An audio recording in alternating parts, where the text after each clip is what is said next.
Ya, shalom teman-teman sekalian. Belum. Ya, pada kesempatan kali ini kelompok kita akan membahas yaitu tentang jurnal yaitu dengan judul implementasi logika fasi Mamdani untuk menentukan harga gabah. Nah, di sini kelompok kita itu ada Rio Jordan, Jerry Novel, Muhammad Raffi Adrian, dan saya sendiri Ferdi. Nah, pertama itu kita harus tahu sih definisi logika fasi itu apa. Nah, di sini kita bisa lihat bahwa logika fasi itu adalah peningkatan dari logika Boolean yang mengenalkan konsep kebenaran sebagian. Nah, di mana nanti logika klasik itu menyatakan bahwa segala hal yang dapat diekspresikan dalam istilah binary atau 0 atau 1, hitam atau putih, ya atau tidak. Nah, logika fasi itu menggantikan kebenaran Boolean dengan tingkat kebenaran. Nah, logika fasi itu yang memungkinkan nilai keanggotaan antara 0 dan 1, kemudian tingkat keabuan, dan juga hitam dan putih, serta dalam bentuk linguistik konsep tidak pasti seperti sedikit, lumayan, dan sangat. Nah, itu berhubungan dengan set fasi dan teori kemungkinan. Nah, itu diperkenalkan oleh Dr. Lotfi Sadeh dari Universitas California pada 1965.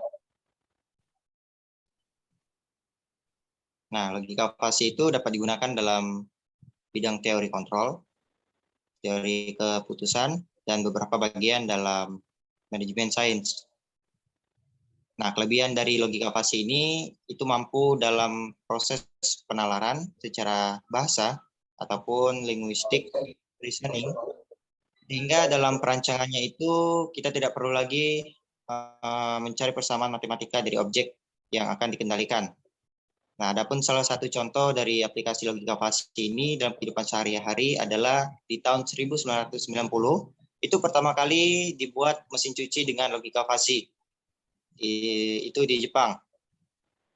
Nah, sampai sekarang pun kita tahu bahwa masih ada mesin cuci yang menggunakan logika fasi. Di rumah saya sendiri juga secara pribadi, mesin cucinya juga masih menggunakan logika fasi. Jadi sangat relevan jika logika fasi masih digunakan di tahun-tahun sekarang.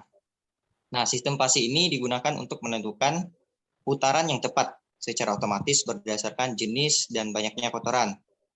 Kemudian juga untuk jumlah pakaian yang akan dicuci. Nah, untuk input di sini yang digunakan itu adalah seberapa kotor, lalu jenis kotoran, dan juga banyaknya pakaian yang dicuci.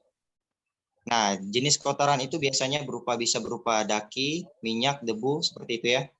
Kemudian untuk mesin ini menggunakan sensor optik yang nanti akan mengeluarkan cahaya ke air dan mengukur bagaimana cahaya tersebut sampai ke ujung lainnya. Nah, semakin kotor, maka sinar yang disampaikan itu semakin redup. Lanjut. Nah, logika fasi itu sudah diterapkan pada banyak bidang, diantaranya itu seperti teori kendali hingga inteligensi buatan.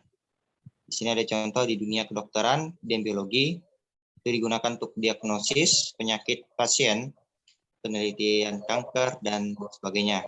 Kemudian untuk bidang manajemen, pengambilan keputusan, itu manajemen basis data untuk teori data, lalu tata letak pabrik yang maksimal menentukan jumlah produksi berdasarkan jumlah stok dan juga permintaan. Lalu ada klasifikasi dan pencocokan pola, dan yang terakhir itu ada mengukur kualitas air, peramalan cuaca, dan lain sebagainya. Nah, kemudian di sini ada metodologi desain sistem fasi. Untuk melakukan perancangan suatu sistem fasi perlu dilakukan beberapa tahapan seperti berikut. Yang pertama itu ada mendefinisikan karakteristik model secara fungsional dan operasional. Kemudian yang kedua itu ada melakukan dekomposisi variabel model menjadi himpunan fasi dari variabel-variabel yang telah dirumuskan. Kemudian dibentuk himpunan-himpunan fasi yang berkaitan tanpa mengesampingkan domainnya. Dan yang ketiga ini ada membuat aturan fasi. ya mana aturan fasi itu menunjukkan bagaimana suatu sistem beroperasi. Ya, lanjut. Nah, kemudian hal yang perlu diperhatikan dalam membuat aturan itu ada beberapa contoh. Yang pertama itu kelompokan semua aturan yang memiliki solusi pada variabel yang sama. Lalu ada urutkan aturan sehingga mudah dibaca. Yang ketiga itu menggunakan identitas untuk memperlihatkan struktur aturan. Kemudian ada menggunakan penamaan yang umum untuk mengidentifikasi variabel-variabel pada kelas yang berbeda. Selanjutnya menggunakan komentar untuk mendeskripsikan tujuan dari suatu ataupun sekelompok aturan. Lalu ada memberikan spasi antar aturan. Kemudian di sini ada kita bisa menulis variabel dengan huruf-huruf besar ataupun kecil, himpunan fasi dengan huruf besar, dan elemen-elemen bahasa lainnya itu dengan huruf kecil. Kemudian di sini ada menentukan metodologi defasi. Untuk tiap-tiap variabel, solusi pada tahapan defasi ini akan dipilih suatu nilai dari suatu variabel. Solusi yang merupakan konsekuen dari daerah fasi.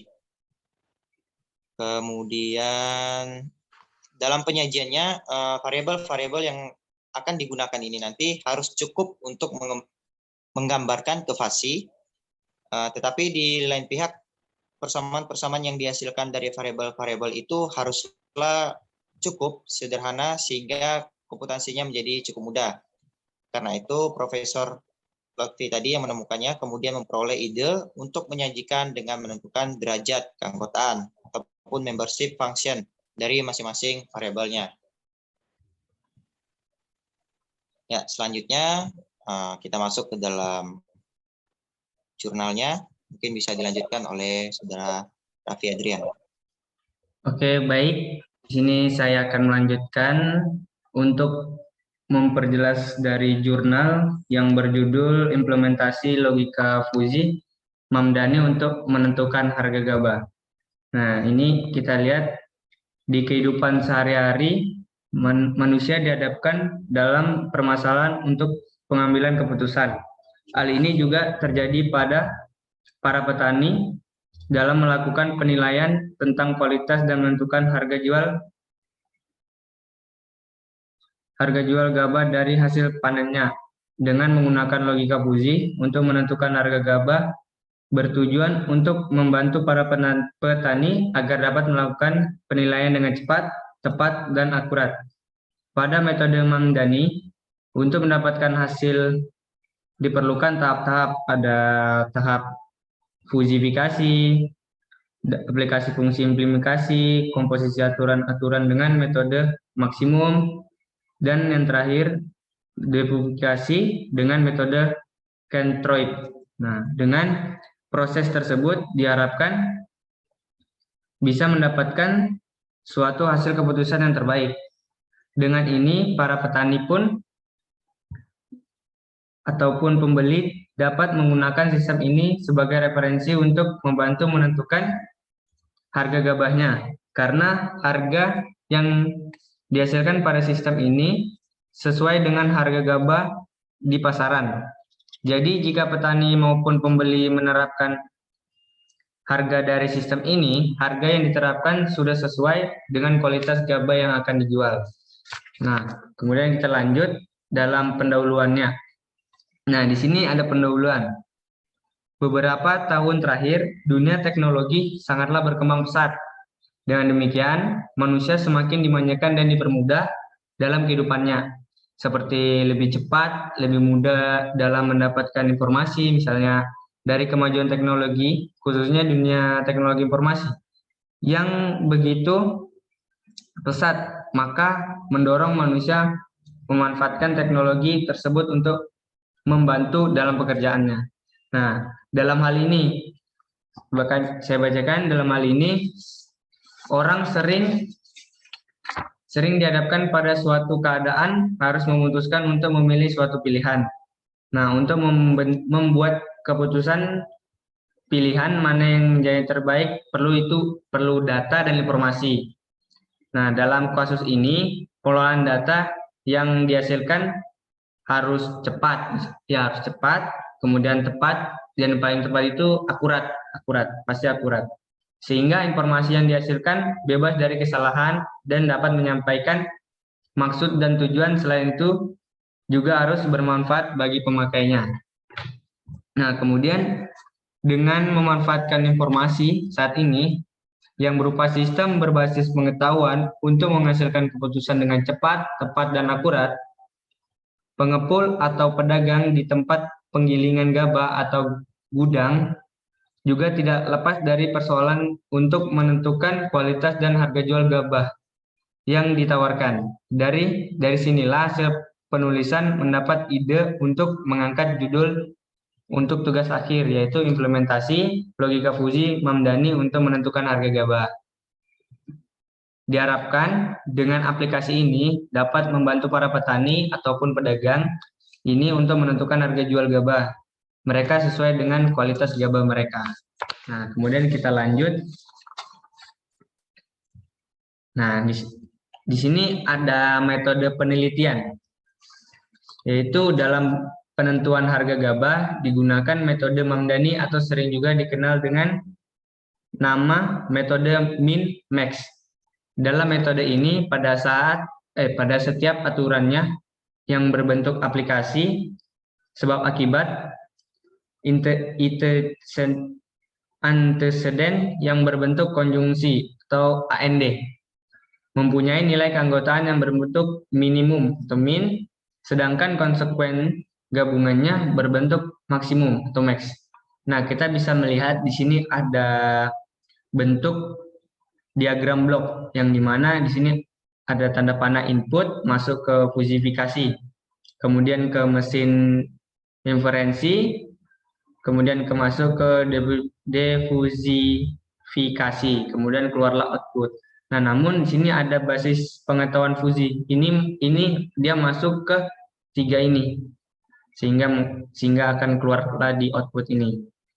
Nah, di sini saya akan menjelaskan dari bagian dari diagram blok ini. Nah, di sini ada fusifikasi. Fusifikasi itu proses fusifikasi yang dilakukan dengan cara mengubah data variabel non-fusi, variabel numerik menjadi variabel fusi, variabel linguistik, karena sistem inferensi fusi bekerja dengan aturan dan input fusi. Maka langkah pertama adalah mengubah input tegas yang diterima menjadi input fusi. Nah, yang kedua itu ada mesin inferensi. Mesin inferensi itu sering disebut juga dengan penalaran hampiran, adalah suatu cara penarikan kesimpulan berdasarkan seperangkat implikasi fusi dan suatu fakta yang diketahui. Pada inferensi fusi memperoleh atau memproses aplikasi fungsi implikasi dan komposisi aturan dari variabel input yang diberikan. Kemudian kita lanjutkan, ada di sini ada defusifikasi. Defusifikasi itu input dari proses defusifikasi adalah suatu himpunan fusi yang diperoleh dari komposisi aturan fusi. Sedangkan output yang dihasilkan merupakan suatu bilangan tegas pada domain himpunan fusi tersebut. Sehingga jika diberikan suatu himpunan fusi dalam range tertentu, maka harus dapat diambil suatu nilai Kripps tertentu sebagai output. Nah, kemudian bisa dilanjutkan oleh Jerry Novel.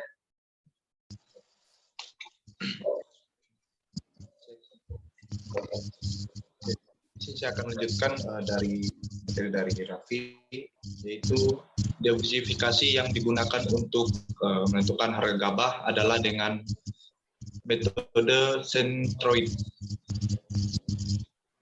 Pada metode ini solusi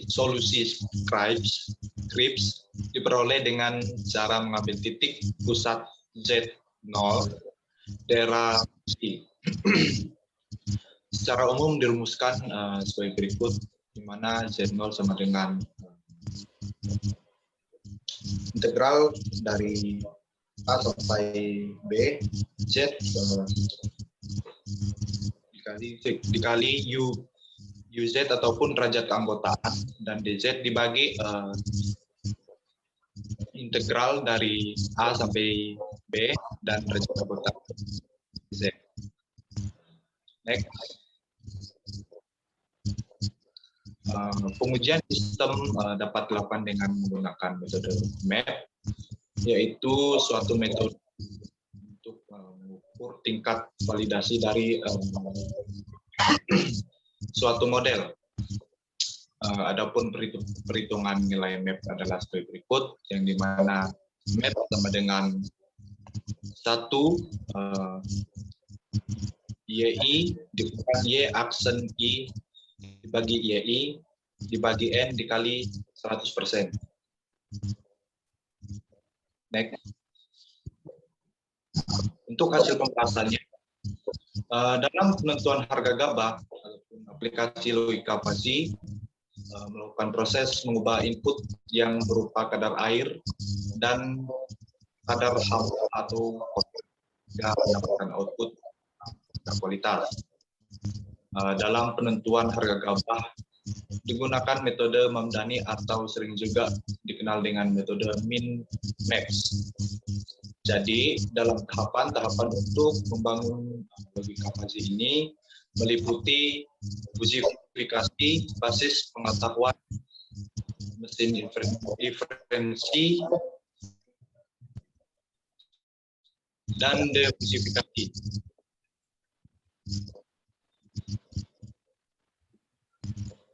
Lanjut. Nah, untuk defusifikasi dapat gambar diagramnya. Next. Nah, untuk variabel input kadar air memiliki 3 kriteria uji, yaitu rendah, sedang, dan tinggi, di mana sedang dari 0% sampai 14%, dan dari untuk rendah 0% sampai 14%, dan untuk sedang yaitu dari 13 sampai 25%, dan tinggi yaitu 23% sampai 50%. Dengan fungsi keanggotaan yaitu derajat keanggotaan rendah itu sama dengan 14 min X dan 14 min 13, ataupun X adalah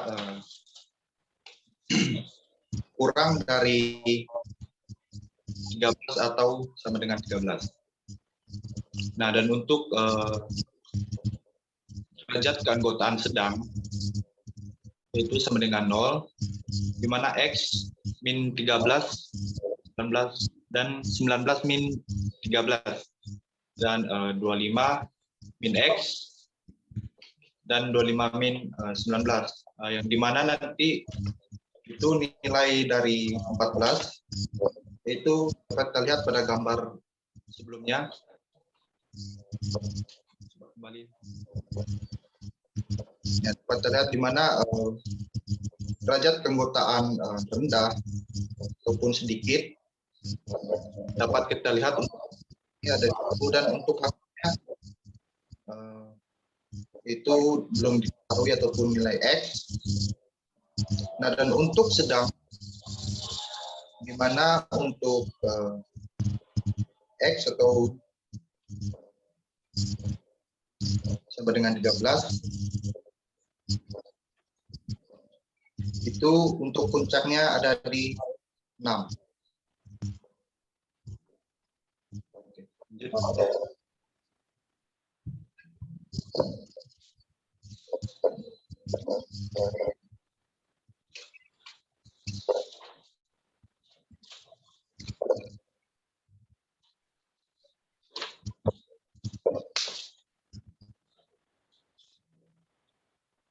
Next slide berikut.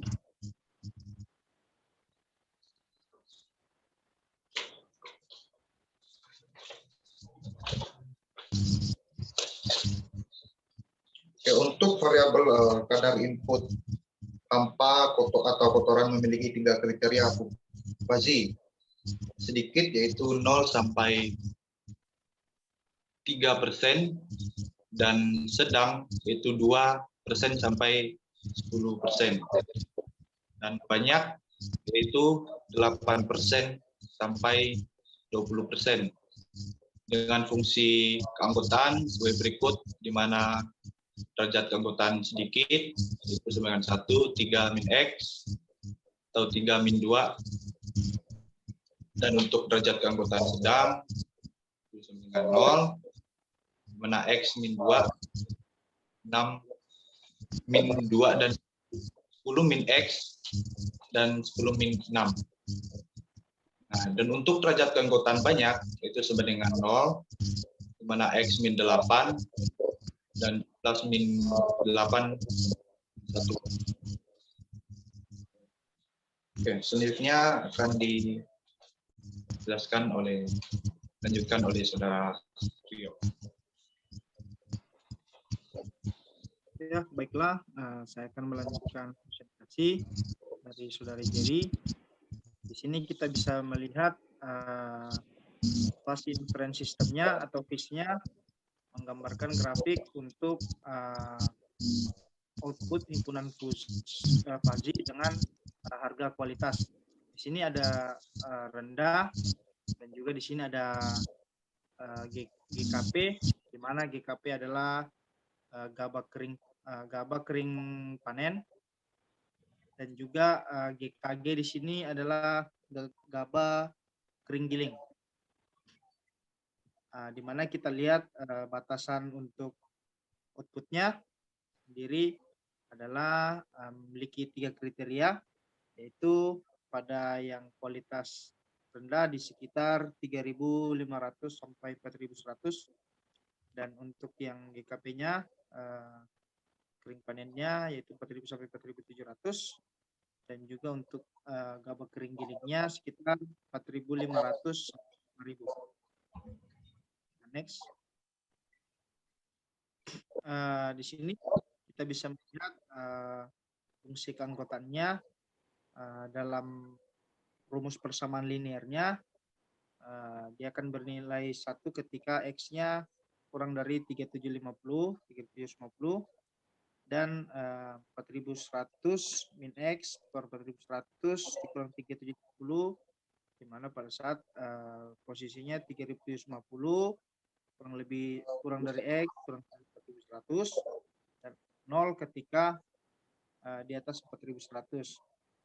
Begitu juga pada saat masuk dalam gabah kering panen akan 0 ketika di bawah 4000, dan nilai X dikurang 4000 per 4400 kurang 4000 pada saat posisinya antara 4000 kurang dari X 400, dan juga 4700 X per 4700 dikurang 4400 pada saat 4400 kurang dari X kurang dari 4700. Untuk derajat keanggotaan gabah kering gilingnya nilai 0 ketika kurang dari 4.500 dan X min 4.500 4.500 pada saat posisi 4.500 kurang dari X kurang dari 5.000 bernilai 1 ketika X di atas dari 5.000. Next. Ya, di sini kita masuk pada basis pengetahuan atau biasanya dalam aturan fazinya ini dalam rule. Setelah kita fasifikasi, maka dilakukan pembentukan fazi berupa aturan-aturan. Saya bilang tadi adalah rule-nya dibentuk untuk menyatakan antara input dan output. Tiap aturan merupakan suatu implikasi. Operator yang digunakan untuk menghubungkan, di sini kita menggunakan AND, dan juga memetakan antara output dan input, itu kita pakai if dan juga then. Proposisi yang mengikut if juga disebut dengan antecedent, sedangkan proposisi yang mengikut then disebut konsekuen, maka dibentuklah aturan-aturan sebagai berikut. Di sini yang pertama adalah jika kadar airnya rendah dan juga kadar hampa kotoran adalah sedikit, maka harga kualitas GKG-nya sama dengan 1. Terus jika kadar rendah dan kadar hampa kotoran sedang, maka kualitas gabah kering panennya itu 1. Jika kadar airnya rendah dan juga kadar hampa kotorannya banyak, maka kualitas air rendah. Jika kadar air sedang dan kadar hampa kotoran sedikit, maka harga kualitas gabah kering panennya sama dengan 1. Jika kadar air sedang, kadar hampa kotorannya juga sedang, maka harga kualitas gabah kering panennya 1. Jika air sedang dan kadar hampa kotoran banyak, maka harga kualitas rendah. Jika kadar air tinggi dan kadar hampa kotoran juga sedikit, maka kualitasnya rendah. Jika kadar air tinggi dan kadar hampa kotoran sedang, maka harga kualitas rendah. Dan yang terakhir adalah jika kadar air tinggi dan kadar hampa kotoran juga banyak, maka harga kualitas adalah rendah. Oke, kita masuk pada mesin inferensinya. Itu setelah kita sudah menentukan, maka dilakukan mesin inferensi untuk memproses aplikasi. Mana fungsi aplikasinya pada metode mandiri.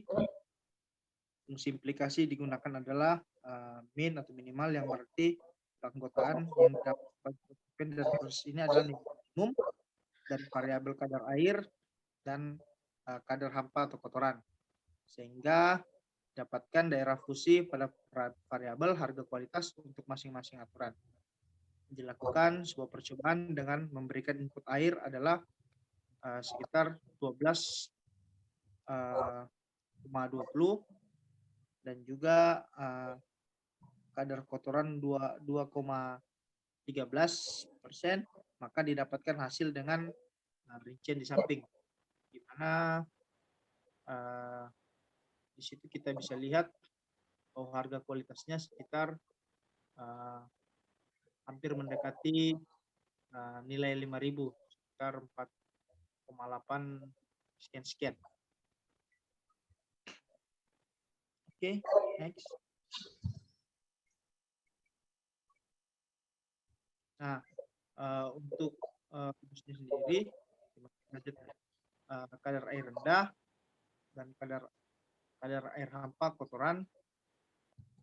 Di sini untuk yang predikat pertamanya adalah 0,87, dan untuk predikat keduanya di sini kita dapatkan untuk minimalnya adalah 0,0325. Dengan demikian kita dapat membuat suatu fungsi keanggotaan komposisi adalah ketika 0,0325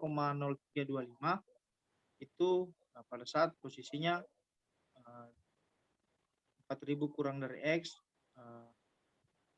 dan lebih dari 4.516,25,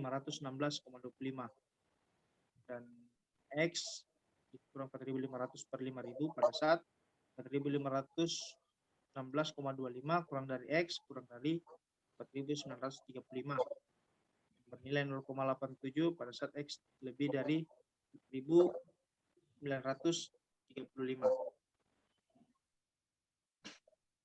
Next. Ya, dengan demikian setelah kita sudah membuat rumus persamaan linearnya, otomatis kita akan menggunakan metode centroid. Maka dari contoh di atas, rincian perhitungan adalah sebagai berikut. Kita bisa lihat di slide. Adalah dengan batas 516,25 per 4013 sama dengan 0,0325 ZDZ dan seterusnya, maka didapatkan hasil X sama dengan 4.803,6.